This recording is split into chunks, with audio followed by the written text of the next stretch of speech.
that actually kind of makes me think about, so this is,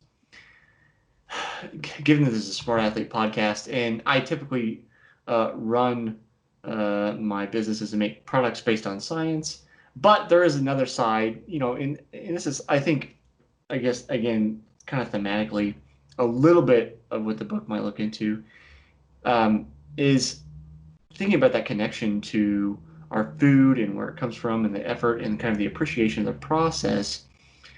I was thinking about, as I was, prepping for our interview, you know, I read the excerpt you posted on the New York Times from the book, or kind of talking about the book, and thinking about the connection to water and kind of what it does with our brain. And there's this like woo-woo thought in my head about like connection to water because we're predominantly water. Mm-hmm. And it had this, there's no like basis in testable, like verifiable science. I could be like, this is it. It's just thematically in my head, it feels nice. So I didn't know if you've had kind of similar thoughts, or where, if you've had thoughts about where that kind of almost zone comes from, where you Mm-hmm. find that piece of the water. Well, I mean, one of the things I talk about in that excerpt that you talk about is how we respond, right? So physiologically to water. And so there's so much interesting research out there now that has to do with how our brains react to the sound of water, right? Right. So increase in alpha waves, which is boosting serotonin and the just a greater sense of relaxation and calm, and also creativity, and those that associated with that kind of brain activity. And but also with looking at the water, we're all drawn to the beach, we're drawn to the Mm-hmm. lakes, we're drawn to just like waterfalls. Everyone loves a freaking waterfall when they go on vacation. They Yeah. just want to be near it. And there's something about, not just seeing it or hearing it. Those things are really powerful, but feeling it when you get into the water, when there's immersion, there is that pressure of the water on our bodies that feels really good. And everyone always thinks about, we obviously can't test this, but just in terms of like being in the womb, when you were Mm-hmm. a baby, you were warm and safe and you were in water. And then when the baby comes out, one of the most uh consistent, reliable ways to soothe the baby is to turn on a white noise machine that has the Mm-hmm. like water sound. And so it's there's got to be a connection there. And so if you think about being comforted and just what our bodies are set to respond to Mm-hmm. in our brains, and find soothing, it is those water sounds. It is the hush, this like particular kind of sound that is um, associated with water and movement with water. And then of course being in the water is also part of it. But also when you're swimming, that you're breathing, that your pattern of breathing is a rhythm that is conducive also to relaxing your nervous system, Mm-hmm. and tamping down like fight or flight uh, responses. So taking a deep breath, holding it, letting it out slowly, and just having the rhythm of that. So all of those things really contribute to that feeling of Mm-hmm. just wellness and calm and just wanting to be near the water. So I think that it all makes perfect sense, and it's things that we've known for throughout time in different cultures. People have always written about it, and now the science is catching up, which is pretty Mm-hmm. fun. Yeah. Yeah, I think it's always interesting, and this is like when I don't have research to back things up. That's when I start like talking around myself and trying to give lots of caveats. But I think it's fun when I'll say like our, and I mean our collectively as a human species, intuition about things sometimes leads to like research topics where we go, is this true? Why is this Yeah. true? Hmm. And then it breaks it down and says, yes, it is in fact true, or no, it's not, and gives reasons. Hmm. In some aspect, it feels almost like sacrilegious to go, about those things. Say that there's like a mystic experience and like science Uh-huh. wants to explain that. And you're like, Right. no, can't you just let it be? But at the same time, it's like, does that necessarily take away from the experience itself if it's explainable? Yeah. No, I mean, I find it, for me personally, and I suspect you, just because of what you said, that know or to find out, to investigate in a scientific way things we've always felt to be true is Hmm. really interesting. And there's a revelatory sense of like just peeling back layers of Hmm. knowledge that is, I think just because like we're curious animals and so Yeah. we want to know. And so it's actually when we don't know that it's frustrating, you know. Hmm. So but I do think that I think what you're asking is also like there is a magic to a lot of experiences. And so if we analyze them too much, does that take it away? I don't think so. Not in Yeah. this case. Yeah. Well, I think it's a matter of like almost living with the dual, potentially paradoxical situation where it's like, Mm-hmm.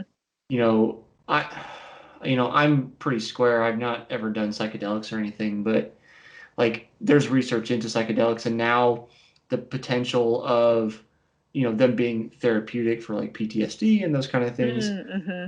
as they're figuring out what actually happens in the brain. Right. And it's like, okay, well, we can use them for therapeutic uses potentially. I think at this point we can say almost definitively we can. But then also there are people that have these, trips and they have revelations and it changes their perspective on life. And it's Uh-huh. like, well, you regardless of our knowledge about how it works in the pathways in the brain, what you experienced is still real in the sense that you experienced it, and if it Mm-hmm. changed how you look at things, that's not negated by the fact that we can say, okay, it makes this synapse fire and these certain Yeah. things Yeah. happen. Yes, I agree with that. I mean, I have in the reading that I've done on the topic, I've also found it really interesting when they have done the use of psychedelics on, cancer patients or people who Hmm. are terminally ill, Yeah. that it just uh, quite dramatically reduces their fear and anxiety of death, Hmm. which I think whatever it is that they have experienced in their in their particular trip, where they have been visited by their dead mother, or they were walking in a field of poppies and then we're just suddenly like, I feel at one with the universe, just whatever it is that they, whatever version of that they had on psychedelics, that they come out on the other side of that feeling better and at peace with what's coming. Like I Hmm. don't see how that could be bad, Right. and I think that they are scientists are and researchers are becoming better at guiding those trips so that they don't end poorly. Right. That you don't have such a bad. I think in a controlled environment, certainly like in a doctor's office or wherever it is that they have set up these control conditions, that dramatically reduces the possibility or the risk that you will have a bad trip. But um, I think that if you are suffering and there is this treatment available to you that could really change your perspective in such a beneficial way, and it is a kind of medicine, right? But it's like it's Hmm. almost like a psychological slash physical medicine, Right. chemical medicine that you're taking, like because it will alter you. Um, yeah, I don't know. Even though it's not fixing your illness, your cancer, or Right. your whatever it is that is terminal, that it fixes your understanding of what's happening and your acceptance of it, which I just find that amazing. I just find that so fascinating. And why would that be? And what does it do to the pathways of your, so then going back to the whole science side of it, what does Yeah. it do to the pathways of your brain? Right. That's so interesting. Yeah. Yeah. Well, it's like you get around that situation, you get arguments about like, we've had this kind of, at least in the U.S., the culture about like just say no to drugs and like the DARE program and like all these Mm-hmm. things for so long, the war on drugs. It's That's hard to like, swing back in the other direction. right, it's hard to Yeah. swing back the other direction to say, okay, well, things have therapeutic use. But I guess I kind of come from the place of like, um, I don't think he's the first person to talk about this, but in college we read John Stuart Mill and On Liberty and talked about the harm Mm-hmm. principle. And basically, if if you're not hurting anybody else and it's Mm-hmm. what you want to do, then fine. So I kind of come from that standpoint where it's like, Mm-hmm. as you mentioned, if it aids a patient in reducing their anxiety and fears about the inevitable end of their life, which we all will experience, but Yeah. they are more cognizant of it, it's like Yeah. they're not harming anybody else Mm-hmm. by, if it's in a controlled setting Mm-hmm. and being administered by a professional. They're Right. not harming anybody else. It helps them, which probably helps their family as well. So Mm-hmm. it's like, I don't see any problem with it, at least from that standpoint. Yeah. This discussion of psychedelics reminds me of what the long distance swimmer Lynn Cox said. She told me, I interviewed her actually about what she thinks about when she's swimming and what it does to her brain. And she said, who needs psychedelics when you have swimming? Because when she gets in the water, she says that she swims for like epic distances Yeah. in epic conditions. And just so she's got plenty of time for her brain to go like all over the place. But she says that, she will be, swimming under the pier or something, and she will suddenly smell coffee like so powerfully, and it's because like the rest of her senses are kind of maybe muted, and so she's Hmm. kind of in this like we were saying, there's a little bit of a dulled or muted state, but the one thing that hits is the coffee smell, and so it's so powerful, it's so sharp, she's just like, it's almost as if I've never tasted or smelled coffee before, and it's like this Hmm. new. And if you think about it, if you're altered in some way by psychedelics, it's like you have this like um, very vivid focus shift. Hmm. You'll suddenly feel like your hands are gigantic because it's like you are suddenly so focused on what your hands feel like or what your fingers look like, or that you will hear music and then be so moved to tears, or it's just like this funny thing of like, if you look around where you are right now in your room, it's like you see, all right, normally we see everything kind of more evenly, but I think when you're altered, whether it's by swimming or or drugs, it's like that there's like a focus suddenly on the light or this, and it's Hmm. jumping and it's so intense. And I think that's what is so interesting about all of these. I mean, certainly like sports can do that to us when we're in competition because it's so um, it's the zone, right? So you're in the zone because your adrenaline is so firing you up, and so you're focused. It's like almost like the time expands, even though it's like 3 seconds. Hmm. But it's your brain perception that is making it seem like it's so much longer, Right. or that if something seems to be going very quickly, like when you're in a flow state, or you're not noticing the passage of time at all, it's because you are so immersed in the experience of doing a thing that you aren't paying attention Hmm. to time passing. And so in terms of like how we as humans, like our brains and our bodies react to our experience of sports and various activities that we're doing, I just, we really have like, it is like a superpower to be able to do all of those Hmm. things.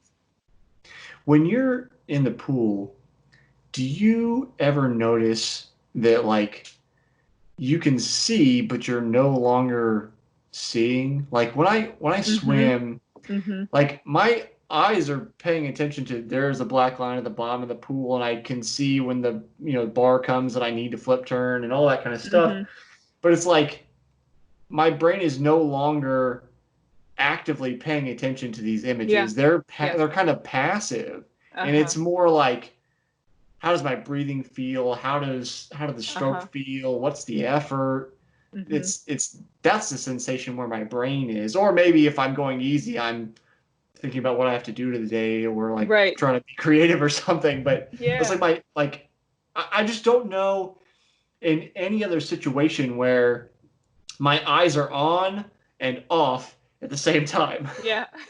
Yeah, you are, because you have gone into autopilot, right? So Yeah. you are, I think that swimming in open water is a little bit different because you have to pay attention to certain hazards because the conditions are changing. But when you're Right. in a pool, it is very much like once you get into the rhythm of the thing, because it's the same measured distance for, your laps, um, that you are just, your brain is freed, your Mhm. eyes are freed to like kind of not really be paying much attention except on the very, sort of like bare minimum. So it's almost like only, 10% of your brain is sort of keeping you physically in the space that you're supposed to be Right. in, and then the Right. rest of it is just doing some other stuff. And I think that that sort of redistribution of your mental effort and focus and energy is pretty cool. I mean, does that happen to you when you're running? Mm, not unless it's a route I've run many, many Yeah. times. Yeah. Do you think, what It, if you were running around a track? um, maybe. But often when I'm running around a track, it, it, the visual thing doesn't go away because I Mm-hmm. have to turn, Yeah. and I'm always thinking about cutting as absolutely close to that white inside line as I possibly can. Uh-huh.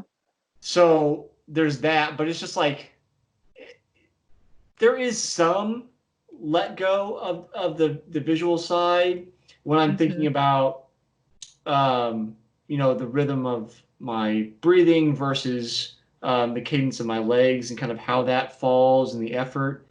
But Mm-hmm. it doesn't back off nearly as much as it does in the Mm-hmm. pool. Mm-hmm. Because you can really fade out in the pool. And Yeah, part of it, I think, is just occurring to me now that it could be, because you're floating. You're right. not, it's not, you're not entirely I don't think like there's if as you're, much. Well, I mean, you need your core, but there's not as much balance involved. yeah. You And know? also when you're running, it's like you're constantly getting the feedback from the ground Right.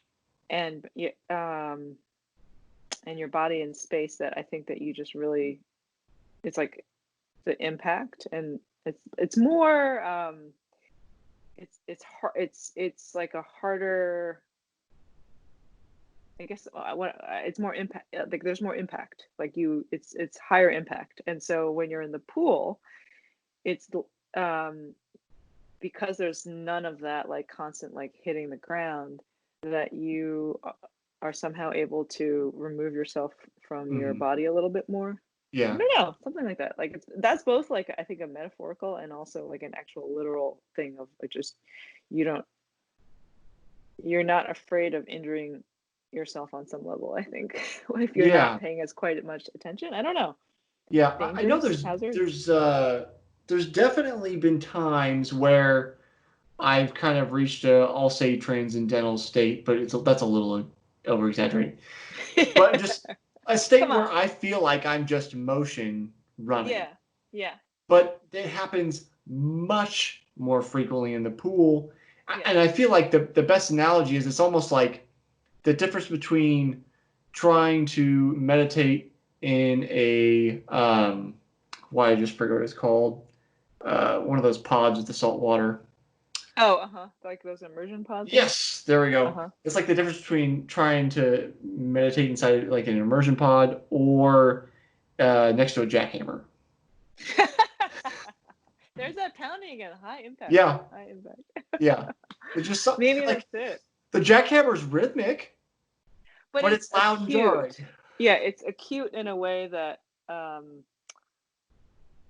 being in a pool, I think it's also, so let's talk about the sound. So not just the sensory, Right. like the physical touch aspect, but like the sound. Yeah. So again, being in the pool, is there's a hush, and you don't, it allows you, I think, to check out in a way that Yes. when you're running, you can't really, or don't really, unless you, it is blessedly silent, or you're only listening to birds or something. But Yeah. usually you're running around other people and there's just cars, and um so yeah, I think that what are we saying here? We're saying that if we want to get to a calm and meditative state, you really got to get in the water. You got to get in the pool. You gotta get in the pool.